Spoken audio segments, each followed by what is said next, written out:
Hello friends, good afternoon. My self दर्शित गुयानी, बायोलाइफ biology में आप सबका स्वागत है। आज हम चैप्टर नंबर 11th हमारे 12th साइंस के अंदर 12th साइंस का एनसीईआरटी का जो सिलेबस है उसके अंदर हमारा chapter number 11th biotechnology and it's principles. Biotechnologies principles and process, मतलब बायोटेक्नोलॉजी क्या है प्लस उसका प्रिंसिपल क्या है और वो किस तरह से वर्क करती है, उसके बारे में बात करनी है। और चैप्टर नंबर 12 हमारा है, चैप्टर नंबर 12 है बायोटेक्नोलॉजी एंड इट्स एप्लीकेशन, मतलब बायोटेक्नोलॉजी किस तरह से वर्क करती है वो हमें चैप्टर नंबर 11 में देखना है। और चैप्टर नंबर 12 के अंदर हमें किस तरह के किस किस जगह पे, मतलब कहाँ कहाँ पे बायोटेक्नोलॉजी यूज होती है उसके बारे में डिस्कस करना है। तो ये दोनों चैप्टर इंटरेस्टिंग एंड इम्पोर्टेंट है, बहुत इजी है, आप इजीली अंडरस्टैंड कर सकते हैं। तो let's we will be start. चलिए हम स्टार्ट करते हैं। हमारा चैप्टर था 11 chapter biotechnology principles and process. Let's we will be first introduce what is a biotechnology. Biotechnology क्या है, फर्स्ट इसके बारे में हम डिस्कस करते हैं। तो बायोटेक्नोलॉजी की मैं बात करूं तो बायोटेक्नोलॉजी जनरली हम कई कई बार ऐसा देखते हैं कि बायो, फर्स्ट तो हमारा बायो, बायो मतलब जैसे कि मैंने आपको पहले ही बताया था कि बायो, बायो मतलब जो लिविंग हो, जो लिविंग फॉर्म में है उसको बायो कहते हैं। और टेक्नोलॉजी मतलब लिविंग ऑर्गेनिज्म के साथ टेक्नोलॉजी को जोड़ दिया तो हो जाता है बायोटेक्नोलॉजी। मतलब लिविंग ऑर्गेनिज्म से उसके साथ कुछ तकनीकी फेरफार, मतलब तकनीकी कुछ चेंजेस, तकनीक टेक्नोलॉजी की हेल्प से कुछ चेंजेस किया जाता है तो वो चेंजेस को हम बोलते हैं, उस तरह से बनने वाली जो टेक्नोलॉजी है उसको हम बोलते हैं बायोटेक्नोलॉजी। तो बायोटेक्नोलॉजी क्या है? Deal with technique technician of using a live organisms or enzyme from an organism to produce a product and possess useful for human। Biotechnology की सिंपल डेफिनेशन ऐसे दे सकते हैं कि डील विथ टेक्निक, हमें कोई पर्टिकुलर टेक्निक के साथ deal करनी है और ये टेक्निक है हमें कोई लिविंग ऑर्गेनिजम्स पर परफॉर्म करनी है, और लिविंग ऑर्गेनिज्म पर ये टेक्निक परफॉर्म करने के बाद उसके लिविंग ऑर्गेनिजम्स है वो कोई प्रोडक्ट प्रोड्यूस करती है। लाइक कोई प्रोडक्ट जैसे कि कोई एंजाइम है, कोई मेडिसिन है, कोई वैक्सीन है, इस तरह का कुछ ना कुछ जो ह्यूमन बींग को यूजफुल हो ऐसा लिविंग ऑर्गेनिजम्स में से हम निकाले विथ यूज ऑफ टेक्निक, तो उसको हम, इस तरह की जो तकनीकी है उसको हम बोलते हैं बायोटेक्नोलॉजी। सिंपल आपको मैं बता दूं कि यहाँ पे हमारे पास एक बैक्टीरियाज है, सपोज ये बैक्टीरियाज है। अब इस बैक्टीरिया में से हमें पता है कि एक पर्टिकुलर डिजीज की वैक्सीन बनती है, पर्टिकुलर डिजीज को डिस्ट्रॉय करने के लिए वैक्सीन बनाई जाती है। तो अब ये जो बैक्टीरिया है उसको तकनीकी की हेल्प से, टेक्नोलॉजी की हेल्प से हम कल्चरिंग करवाएंगे, मतलब ग्रोथ करवाएंगे, उसकी मिलियंस ऑफ कॉपी बनाएंगे। उसके बाद उसमें से वो वैक्सीन और एंजाइम और केमिकल रिलीज करने के लिए उसके ऊपर कोई टेक्निकल टेक्निक यूज करेंगे, स्पेशलाइज तकनीक टेक्निक है वो यूज करेंगे, और उसकी हेल्प से जो ह्यूमन बींग को यूजफुल है, स्पेशली जो ह्यूमन को यूजफुल है ऐसी प्रोडक्ट मिलती है, तो उसको हम बोलते हैं बायोटेक्नोलॉजी। बहुत सिंपल है, जैसे कि यहाँ पे जनरल बायोटेक्नोलॉजी का एग्जांपल आप घर में making curds, making of curds, curds बनाते, लाइक आप मिल्क है हमारा, ये मिल्क है, इस मिल्क के अंदर आप कर्ड प्रोडक्शन के लिए यूजफुल बैक्टीरिया, कर्ड प्रोडक्शन के लिए यूजफुल बैक्टीरिया लैक्टोबैसिलस, लैक्टोबैसिलस जो बैक्टीरियाज है वो लैक्टोबैसिलस बैक्टीरियाज है वो मिल्क में से कर्ड फॉर्मेशन कर देते। तो आप क्या करते हैं कि लैक्टोबैसिलस प्रेजेंट हो इस तरह से, इस तरह की कुछ चीजें, इस तरह का कुछ लिक्विड है, वो लिक्विड हम क्या करते हैं कि ये स्पेशली उस मिल्क के अंदर हम डाल देते हैं, जिसके हेल्प से क्या होगा कि इस मिल्क का ट्रांसफॉर्मेशन हो जाएगा कर्ड के अंदर। तो ये स्पेशल टेक्निक हमें यूज की कि भाई जैसे कि लैक्टोबैसिलस प्रेजेंट हो, इस तरह का कुछ मिल्क, इस तरह का कुछ प्रोडक्ट था हमारे पास, लाइक लेमन है, उसके बाद लाइक कुछ खट्टी चीज है जिसके अंदर लैक्टोबैसिलस बैक्टीरिया प्रेजेंट होने की चांसेस है, तो उसको हमने डाल दिया मिल्क के अंदर और मिल्क कन्वर्ट हो गया कर्ड के अंदर। तो कर्ड आफ्टर यूजफुल होता है ह्यूमन को, आफ्टर एंड ये पूरी तकनीकी की प्रोडक्ट, आफ्टर एंड प्रोडक्ट है हमारी कर्ड। और ये स्पेशल एक तकनीकी की हेल्प से हमने यूजिंग ऑफ लिविंग ऑर्गेनिजम्स, हमारे लैक्टोबैसिलस बैक्टीरिया वो लिविंग ऑर्गेनिज्म था, हमने उस लिविंग ऑर्गेनिजम्स को मिल्क के अंदर डाल के हमने कर्ड बनाया। तो ये स्पेशल तकनीकी थी और कर्ड ये हमारी प्रोडक्ट थी, एंड प्रोडक्ट थी पूरी प्रोसेस का। तो ये मेकिंग कर्ड प्रोसेस है, उसको हम बायोटेक्नोलॉजी कह सकते हैं। उसके बाद ब्रेड, वाइन एक्सेट्रा जो प्रोडक्शन होता है, ब्रेड बनाते हैं हम ईस्ट की हेल्प से, ब्रेकर ईस्ट, आपने शायद सुना होगा कि many type of yeast are used for fermentation process and bread production। आप बेकर ईस्ट के बारे में आप अपने सराउंडिंग कोई भी बड़ी बेकरी हो वहां पे आप जाके देख सकते हैं कि किस तरह से ब्रेड फॉर्मेशन होता है। जो ब्रेड बनता है वो पर्टिकुलर जो चीज मतलब फर्मेंटेशन के लिए उसके अंदर ईस्ट डाली जाती है, मतलब ईस्ट से ही वो ब्रेड है पूरा मुलायम होता है और अच्छा बनता है। तो ब्रेड फॉर्मेशन के लिए, उसके बाद वाइन फॉर्मेशन के लिए, उसके बाद बहुत सारी विस्कीज एक्सेट्रा वो सब फॉर्मेशन के लिए बायोटेक्नोलॉजी मतलब स्पेशली तकनीक। सिंपल बायोटेक्नोलॉजी का यहाँ पे मीनिंग है कि आप कि कोई लिविंग ऑर्गेनिज्म को कोई तकनीकी की हेल्प से लिविंग ऑर्गेनिजम्स को कोई तकनीकी टेक्निक के साथ जोड़ के आप उसका यूज कर सकते हैं। उसकी कोई ह्यूमन वेलफेयर प्रोडक्ट है, ह्यूमन को यूजफुल होती है ऐसी कुछ प्रोडक्ट बना सकते हैं। उसके बाद बायोटेक्नोलॉजी जेनेटिकली मॉडिफिकेशन में भी यूज होता है। आपको मैं बता देता हूँ कि जेनेटिकली मॉडिफिकेशन मतलब क्या, कि मेकिंग ऑफ कर्ड का मैं एग्जांपल देता हूँ कि कर्ड बनाने के लिए हमें लैक्टोबैसिलस बैक्टीरिया चाहिए। अब लैक्टोबैसिलस बैक्टीरिया की बहुत सारी डिफरेंट डिफरेंट स्पीसीज अवेलेबल है। अब कौन सी स्पीसीज ऐसी है वो सबसे ज्यादा स्पीडी वर्क करती है और मिल्क में से कर्ड बना देती है स्पीड में, लाइक जनरली 12 to 24 आवर लगते हैं मिल्क में से कर्ड बनने के लिए after adding of lactobacillus bacteria वाला सॉल्यूशन आपने मिल्क के अंदर डाल दिया तो 12 to 24 hour minimum curd formation में होगा। अब आपको इस प्रोसेस को जल्दी करना है, मतलब आप डेयरी में वर्क करें, आपके पास अपनी डेयरी है, लाइक डेयरी प्रोडक्शन सूरत के अंदर सुमुल डेयरी है, तो सुमुल डेयरी वाला दूध में से कर्ड बनने के लिए 24 आवर वेट नहीं कर सकता। तो ये जो लैक्टोबैसिलस बैक्टीरिया है उसका जो जेनेटिक मटेरियल है वो चेंज कर देगा। जेनेटिक मटेरियल लाइक उसका जो डीएनए था, इसके वो लिविंग ऑर्गेनिजम्स है और लिविंग ऑर्गेनिजम्स कोई भी अर्थ में कोई भी लिविंग ऑर्गेनिजम्स हो उसके पास उसका जेनेटिक मटेरियल है। उस जेनेटिक मटेरियल के अंदर हेल्प ऑफ तकनीक, स्पेशल टेक्निक की हेल्प से उसको चेंज कर देगा और चेंज करने के बाद ये जो बैक्टीरिया है उसकी कैपेसिटी इंक्रीज कर देगा कि इसको कर्ड फॉर्मेशन के लिए जो 24 आवर का टाइम पीरियड लगता था अब उसका टाइम 24 से कम होके 12 और 12 से कम होके 6 o'clock हो गया। मतलब ये इस टाइप की special type of recombinant bacteria है, मतलब आपने उसका जेनेटिक मटेरियल चेंज कर दिया है, उसकी कैपेसिटी इंक्रीज कर दी है, उसको बूस्ट किया है। तो उसकी वजह से जो हमें बैक्टीरिया मिलने वाले हैं, जो उसकी वजह से जो हमें पूरी प्रोसीजर होने वाली है। अब ये बैक्टीरिया आप डेयरी में यूज करेंगे तो आपका मिल 2 या 3 घंटे में कर्ड में फॉर्मेट हो जाएगा और कर्ड की क्वालिटी भी अच्छी होगी क्योंकि आपने स्पेशल टाइप का जो जेनेटिक मटेरियल था वो मॉडिफाई किया है बैक्टीरिया के अंदर और वही बैक्टीरिया आपने यूज की है कर्ड फॉर्मेशन के लिए। तो it is help of biotechnology. ऐसा सिर्फ आप बायोटेक्नोलॉजी की हेल्प से कर सकते हैं और लार्ज स्केल में कोई भी प्रोसेस कोई भी प्रोडक्ट है वो बना सकते हैं। देन आफ्टर सेकेंड एग्जांपल है many other procedures and technique are also include under biotechnology. ऐसी तो बहुत सारी प्रोसीजर है वो बायोटेक्नोलॉजी के अंदर आते हैं, like in vitro fertilization leading to test tube baby जो चैप्टर नंबर 4 के अंदर हमने देखा था। इन विट्रो फर्टिलाइजेशन मतलब ह्यूमन बॉडी के बाहर फर्मेंटेशन करवाना, सॉरी फर्टिलाइजेशन करवाना, मेल एंड फीमेल गेमेट्स को फ्यूज करवाना, जाइगोट फॉर्मेशन करवाना, and then after zygote formation है उसको हमें यूट्रस के अंदर एंटर करवाना और वहां पे वो ग्रोथ हुआ।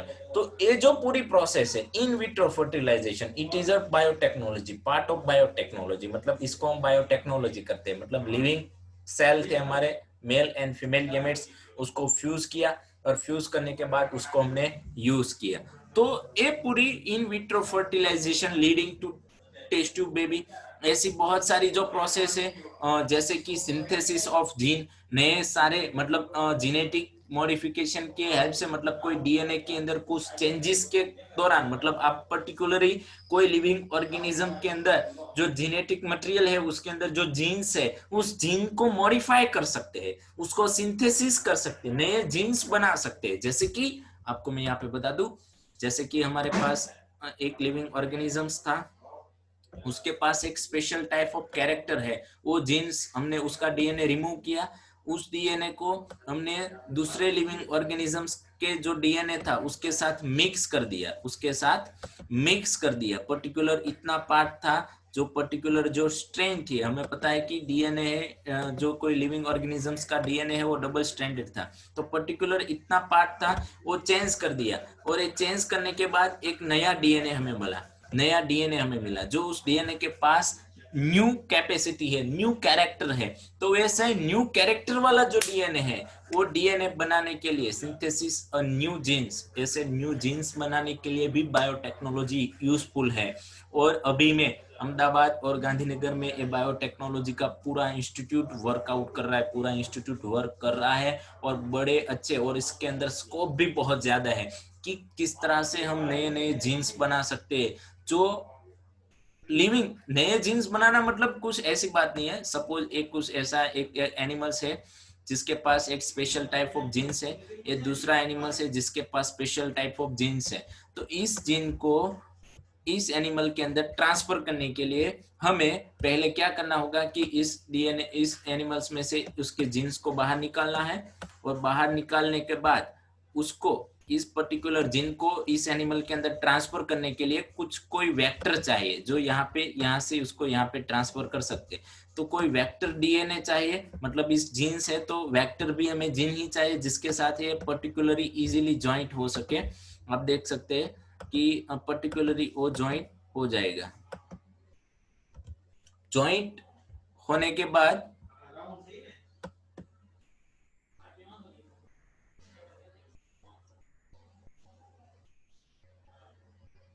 यस, ज्वाइंट होने के बाद यहाँ से ये ज्वाइंट होने के बाद ये हमारा पूरा नया डीएनए मिल गया, जिसके अंदर वेक्टर का डीएनए प्लस हमारा जो पर्टिकुलर ऑर्गेनिजम्स का जो स्पेशल टाइप ऑफ डीएनए था वो था। उन दोनों डीएनए को, मतलब ये हमारा रिकॉम्बिनेट नया डीएनए है, मॉडिफाइड डीएनए है, उसको इस लिविंग ऑर्गेनिजम्स के अंदर एंटर करवा सकते हैं। तो सिंथेसिस और जीन, देन आफ्टर ऐसे हम डीएनए वैक्सीन भी बना सकते हैं।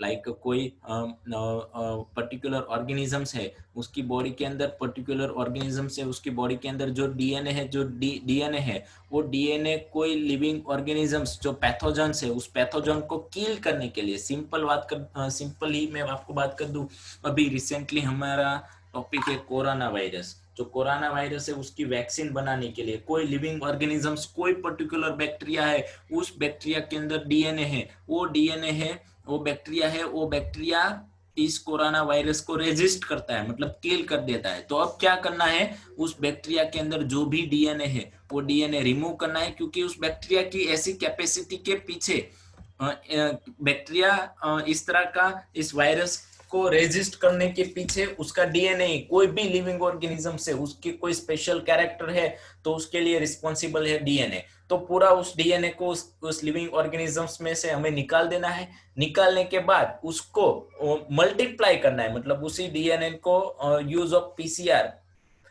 पॉलीमरेज चेन रिएक्शन, एक ही डीएनए की मल्टीपल कॉपी बनानी है, बहुत सारे डीएनए बना देने हैं। बहुत सारे डीएनए बनाने के बाद अब हमें मल्टीपल कॉपी बना मिल गई है। अब इसी तरह का डीएनए हमें सपोज इस बैक्टीरिया को कल्चरिंग की हेल्प से हम इस बैक्टीरिया को लॉन्ग टाइम सर्वाइव नहीं कर सकते, तो इस डीएनए को कोई अदर लिविंग ऑर्गेनिजम्स की बॉडी के अंदर ट्रांसफर कर दो, और उसकी बॉडी के अंदर ये डीएनए मल्टीप्लाई होगा और मल्टीप्लाई होने के बाद ये हमें डीएनए फिर से मिलेगा।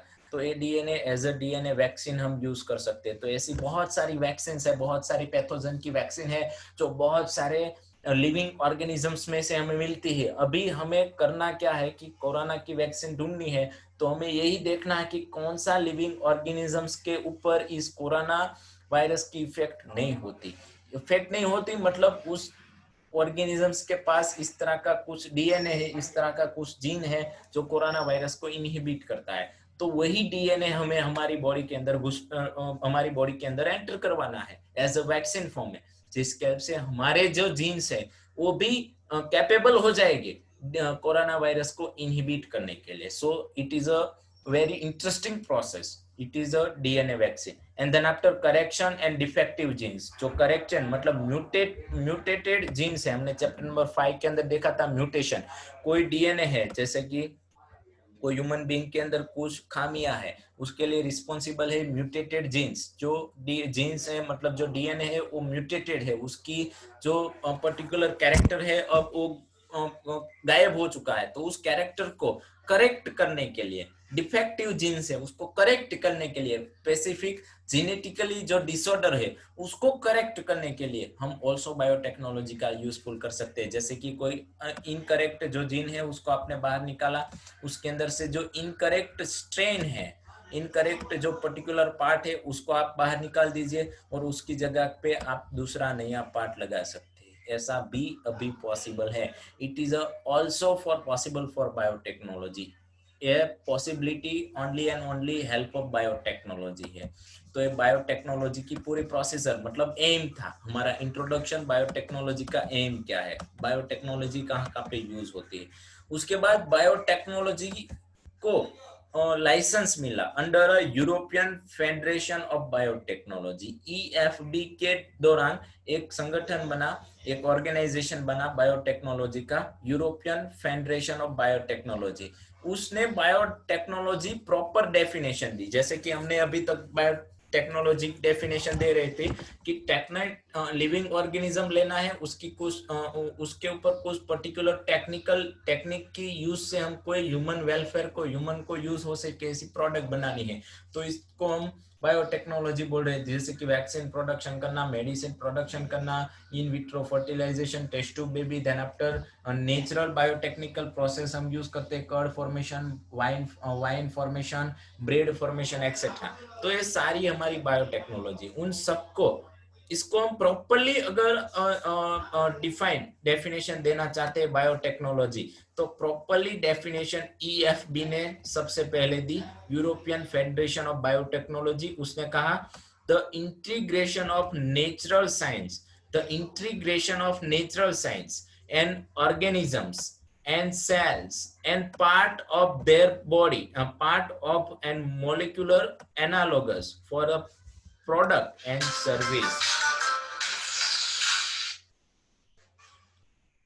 EFB European federation of biotechnology ने कहा the integration of natural science, natural science को इंटीग्रेट करना है मतलब इकट्ठा करना है, and organism, cells and part of their and molecule and analogous for product and service. मतलब नेचुरल साइंस है जिसके अंदर हम ऑर्गेनिजम्स ले सकते हैं, उसके बाद सेल ले सकते हैं, उसके बाद सेल्स के भी कुछ पार्ट लेके हम ह्यूमन वेलफेयर को प्रोडक्ट बनाते हैं कोई मॉलिक्यूलर प्रोसेस के हेल्प से, तो उसको हम बायोटेक्नोलॉजी कहते हैं। सिंपल बात है, नेचुरल साइंस की हेल्प से the integration of natural science, natural science के अंदर प्रेजेंट है ऐसे ऑर्गेनिज्म, सेल्स के पार्ट, बॉडी के पार्ट, कुछ भी लिविंग ऑर्गेनिजम्स की कुछ भी चीज को हम मॉलिक्यूलर एनालोगस मतलब उसके ऊपर मॉलिक्यूलर एक्टिविटीज कर सकते हैं, डीएनए चेंजेस करना, उसके बाद बहुत सारी जो केमिकल रिएक्शन करवाने के बाद केमिकल चेंजेस सब करके हम ह्यूमन वेलफेयर को यूज हो सके ऐसी कुछ प्रोडक्ट बना सके। तो ऐसी प्रोडक्ट बनाने की बात उसको हम बोलते हैं बायोटेक्नोलॉजी। तो ये है हमारी ईएफबी की डेफिनेशन। सिंपल ये इसका मीनिंग तो सेम ही होता है कि बायोटेक्नोलॉजी मतलब लिविंग ऑर्गेनिजम्स की हेल्प से हमें ह्यूमन वेलफेयर को यूज हो सके ऐसी प्रोडक्ट बनानी है। उसके बाद principle of biotechnology. Principle of biotechnology 2 core techniques पे डिपेंडिंग है, मतलब principle of biotechnology major 2 technique पर डिपेंडिंग है। एक टेक्निक है जेनेटिकल इंजीनियरिंग। बायोटेक्नोलॉजी के दौरान आप जेनेटिकली चेंजेस कर सकते हैं, जैसे मैंने बोला कि डीएनए के अंदर चेंजेस करना, नए डीएनए बनाना, उसके बाद जीन करेक्शन, मतलब डीएनए के अंदर gene correction, synthesis of gene, नए जीन्स बनाना, वो सब आता है जेनेटिक इंजीनियरिंग के अंदर। और बायो प्रोसेस इंजीनियरिंग, और दूसरा है बायो प्रोसेस इंजीनियरिंग। उसके अंदर क्या होता है, growth of only the desirable microbes, growth of only desirable microbe. Suppose आपने जेनेटिकल इंजीनियरिंग की हेल्प से एक डिजायरेबल माइक्रोब्स बना दिया है, जैसे कि आपको मैं बताया था कि लैक्टोबैसिलस बैक्टीरिया है, उसके जीन्स के अंदर, उसके डीएनए के अंदर चेंजेस करके उसकी जो स्पीड है कर्ड बनाने की वो इंक्रीज करके हमने डिजायरेबल माइक्रोब्स, एक डिजायरेबल उसकी स्पीसीज बनाई थी। तो उस स्पीसीज है उसको ओनली पर्टिकुलर एटमॉस्फेयर में रखना है और उसको मिलियंस ऑफ टाइम ग्रोथ करवाना है, उसको ग्रोथ हो सके, क्योंकि उसका हमें यूज भी करना है। तो अब यूज हमें नई नई बनानी पड़ेगी, इसीलिए जो जेनेटिकल इंजीनियरिंग की हेल्प से हमने जो डिजायरेबल माइक्रोब्स बनाया है, उस माइक्रोब्स को हमें सिर्फ मल्टीप्लाई करते रहना है, तो उसको बोलते हैं बायो प्रोसेस इंजीनियरिंग। जैसे कि हमने एक बार एंटीबायोटिक बना ली हेल्प ऑफ जेनेटिक इंजीनियरिंग, तो अब उसको हर बार इसी प्रोसेस से नहीं बनानी, एक बार बन गई है उसको सिर्फ मल्टीप्लाई करते रहनी है। वैक्सीन बनाई दी, एंजाइम बनाए हैं, तो उसको हम सिर्फ मल्टीप्लाई करते हैं, मतलब उसको ग्रोथ करते हैं। तो ये प्रोसेस आती है बायो प्रोसेस इंजीनियरिंग के अंदर। बट हम बायो प्रोसेस किस तरह से हम एक ही चीज को मल्टीप्लाई करने वाले हैं, किस तरह से स्टोर करने वाले हैं, ये भी बायोटेक्नोलॉजी का ही प्रिंसिपल है। बट हमें कैसे ये किया, कैसे हमने डिजायरेबल माइक्रोब्स बनाए, ये हमारा मेन पार्ट है। मतलब डीएनए और आरएनए के केमिकल फंडामेशन, उसके अंदर चेंजेस करने हैं।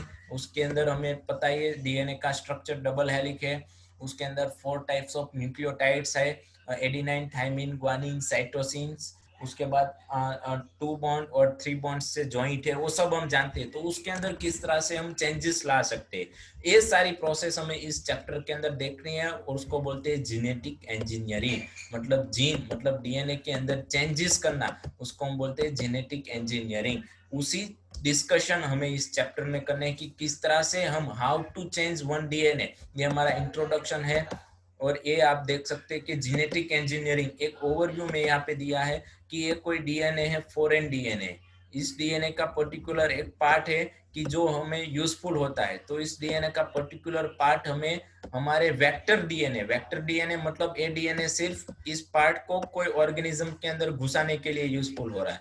तो पहले तो ये फॉरेन डीएनए से जो पार्ट हमें यूजफुल चाहिए उसको कट करना है, सपोज इतना पार्ट।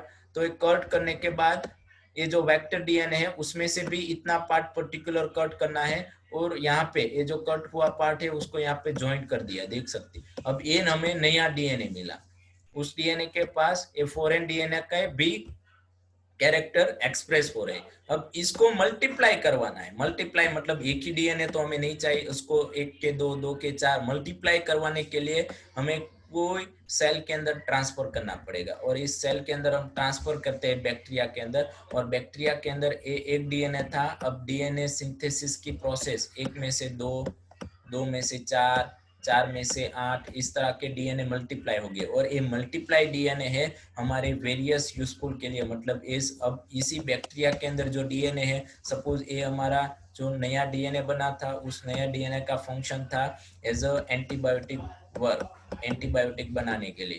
तो एंटीबायोटिक एज अ हमें अब इसी बैक्टीरिया के जो जीन्स है वो यूज कर सकते हैं, क्योंकि उसके डीएनए के अंदर हमने जो नया डीएनए बनाया है, use of special technique, use of तकनीकी, मतलब अब हमें यही देखना है कि हम डीएनए को किस तरह से कट कर सकते हैं, देन आफ्टर किस तरह से हमें डीएनए को ट्रांसफॉर्मेशन कर सकते हैं, किस तरह से ट्रांसफॉर्मेशन होके वो मल्टीप्लाई होते हैं।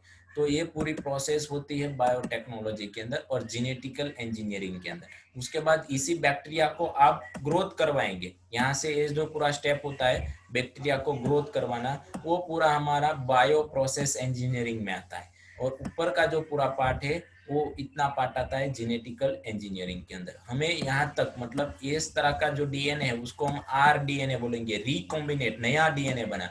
तो ये आरडीएनए किस तरह से बनता है वही हमें सीखना है इसी चैप्टर के अंदर, वही हमें देखना है कि किस तरह से ये पूरी प्रोसेस होती है। यही है हमारा बायोटेक्नोलॉजी का प्रिंसिपल्स, कि इस तरह से हम कर सकते हैं और होता है। कर सकते नहीं मतलब ऐसा होता है। अभी रिसेंटली बहुत सारी मेडिसिन, बहुत सारी वैक्सीन इस तरह से बन रही है। तो ये है principle of bio technology, genetic engineer, bio process. यहाँ पे लिखा है लास्ट पॉइंट है, let's now understand conceptual development and principle of genetic engineering. हम सिर्फ हमारे चैप्टर के अंदर जेनेटिक इंजीनियरिंग का कॉन्सेप्ट देखने वाले हैं। तो ये हमारा फर्स्ट लेक्चर था, प्रिंसिपल ऑफ बायोटेक्नोलॉजी और बायोटेक्नोलॉजी क्या है। Let's we will be discuss how to actual work of genetic engineering, किस तरह से जेनेटिक इंजीनियरिंग प्रोसेस वर्क करती है। Thank you.